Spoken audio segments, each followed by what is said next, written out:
Welcome back to Parsha Breshit. This is Aliyah 6. Genesis 4:23 to 5:24.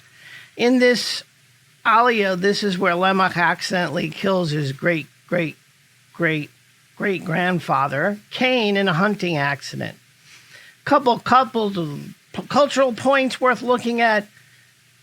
The phrase to invoke the name of the Lord actually has two meanings. The descendants of Seth identified themselves with the Lord.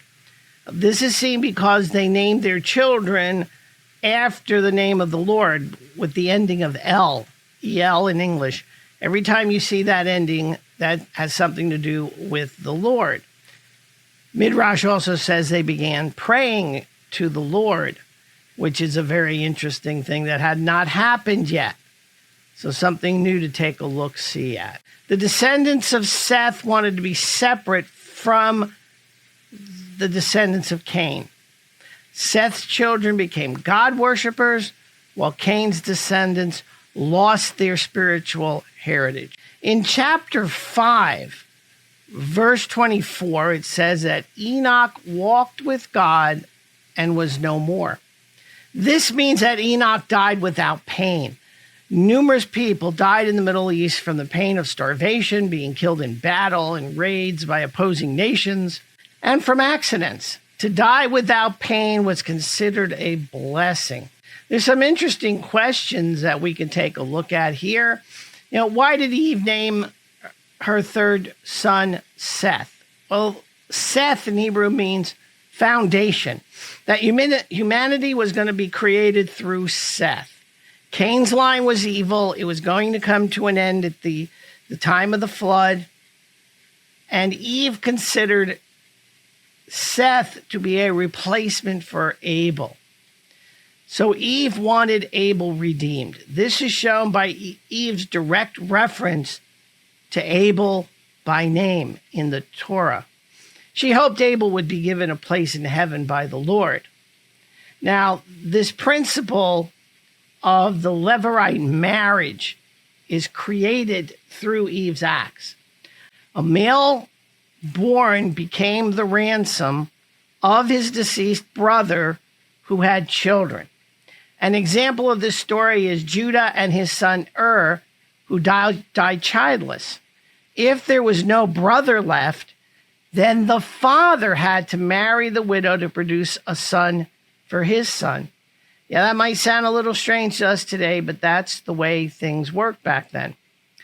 Now, one of the things we haven't really looked at is the number of years people lived. Like Adam lived 930 years according to chapter 5, verse 5.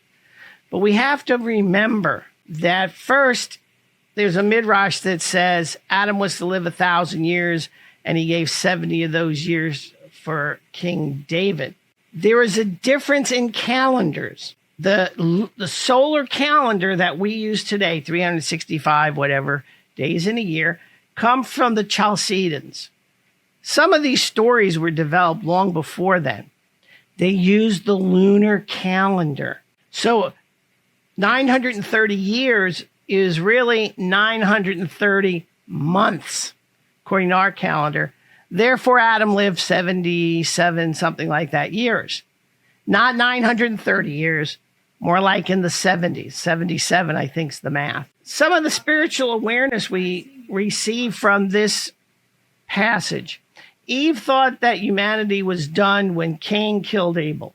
Adam and Eve had to be surprised that justice was given to Cain, but not death. The Lord mixes mercy and justice on earth. The Torah had this formula built into it since the Torah created the universe, and this concept is a major factor. Mercy and justice work hand in hand to allow teshuvah, which is repentance, and the forgiveness of sins. Cain was allowed to live, but he had justice thrusted upon him, and he was cursed to wander the earth. We also see in here the 10 generations from Adam to Noah, and that's a pretty important thing.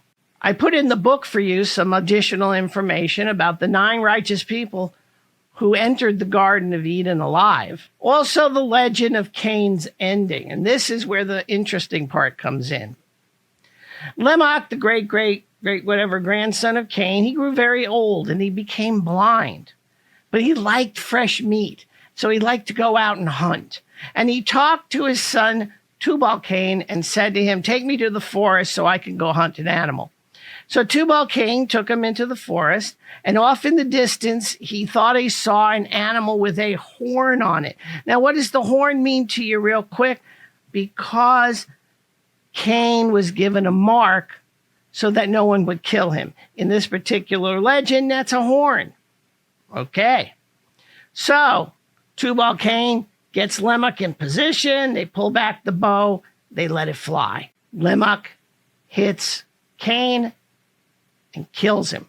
When they get over to what they thought was an animal or a beast on the ground, it's like, oh my gosh, this was Cain. And Lamech got so upset that he clapped his hands together with such force, he crushed Tubal-Cain and killed him. Well, Lamech could not return home because he didn't know how to see where home was, so he sat on the ground for quite some time next to the bodies of Cain and Tubal-Cain. In the evening, the two wives of Lamech came out to the forest to find him. When the wives found him, they saw what had happened. They refused to take Lamech home. Lamech pleaded with them, and he said that he killed the two men without intention or knowledge. He was blind. He couldn't see what he was doing. The three of them went to Adam, who acted as a judge and listened to the story, and decided the case in favor of Lamech, that it was an accident. I also have in the book a couple of more legends that you might find interesting on Enosh and Enoch. There's all kinds of Midrash and Talmud stories also for you to take a look at. You know, the Zohar says that the recipients of blessings from the Lord are supposed to keep some of those blessings, but the majority of them are supposed to be shared with other people. This is a mitzvah which generates new blessings in heaven, which are then showered down on the person who give the blessings. This idea can be seen in the Aliyah with Adam giving 70 years of his life to King David. For when the Lord showed Adam the future, he saw that King David wasn't going to have much of a life. He was going to almost die in childbirth. And Adam said, "No, I want to give 70 years of my life to King David," because that was a blessing from the Lord. Therefore, Adam took a portion of his blessings of life, years, gave it to David. Thus, David lived for 70 years and got the materials together for the building of the temple in Jerusalem. By doing this, the Lord showered even more blessings on Adam. Therefore, all the Lord's blessings need to be shared with other people. The more you share, the more you get. So go out and share the Lord's blessings with others, because the reward is that more blessings will be sent to you. God bless you for listening to this Parsha Breshit, Aliyah 6. I hope it blesses you in some way. And as always, yes, shalom.